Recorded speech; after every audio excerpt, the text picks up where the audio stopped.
Hello friends, আশা রাখছি সবাই খুব ভালো আছে। আমি অনেকটাই ভালো আছি। তোমাদের সবাইকে জানাই অনেক অনেক স্বাগত। নতুন আরও একটা বার্থডে কেকের ডিজাইন নিয়ে চলে এলাম আমি পিঙ্কি কেক অ্যান্ড কিচেন থেকে। তো আজকের কেকটা কিন্তু হার্ট শেপ কেক। তো আমি আগে থেকে বোরিং পার্টগুলো কমপ্লিট করে নিয়েছি, কীভাবে ফিনিশিং দিয়েছি। এখন আমি ডিজাইনটা কীভাবে করেছি সম্পূর্ণটাই তোমাদের সাথে শেয়ার করব। তো এখন দেখো গ্রিন কালার নিয়ে নিয়েছি, একদমই হালকা গ্রিন কালারটা নিয়েছি। আর যে নোজালটা আমি ইউজ করছি, এই নোজালটার মধ্যে অবশ্য নাম্বারটা নেই, এটা একটু বড়ো সাইজের নোজাল ছিল। আর তোমরা সেম ডিজাইনটা কিন্তু নূরের 34 নোজাল দিয়ে করতে পারো।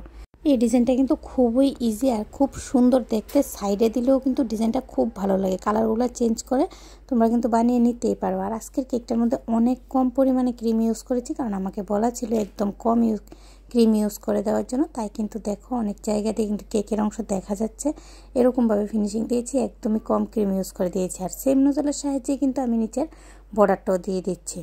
আর উপরে আমি কিছু রোজ বসিয়ে দেবো, আর রোজের পুরোটা ডিজাইনই তোমাদের সাথে শেয়ার করব। ভিডিওটা স্কিপ না করে দেখতে থাকো।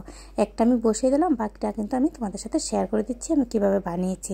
আর আমার কেক বানানো যদি তোমাদের তাই ভালো লাগে আর নেক্সট টাইম এইভাবে আমার কেকের ভিডিওগুলো দেখতে চাও, তাহলে অবশ্যই চ্যানেলটাকে সাবস্ক্রাইব করে পাশে থাকা বেল আইকনে ক্লিক করে দেবে, যারা এখনও চ্যানেলটাকে সাবস্ক্রাইব করোনি। তাহলে যখনই আমি কেকের ভিডিওগুলো আপলোড করব সর্বপ্রথম তোমাদের কাছে এসে পৌঁছাবে। তো আমার রোজটা আমি দেখিয়ে দিলাম, ইয়েলো কালারের মধ্যে আমি এখানে রোজগুলো বসিয়ে দেবো। আরও একটা রোজ আমি বসিয়ে দেবো।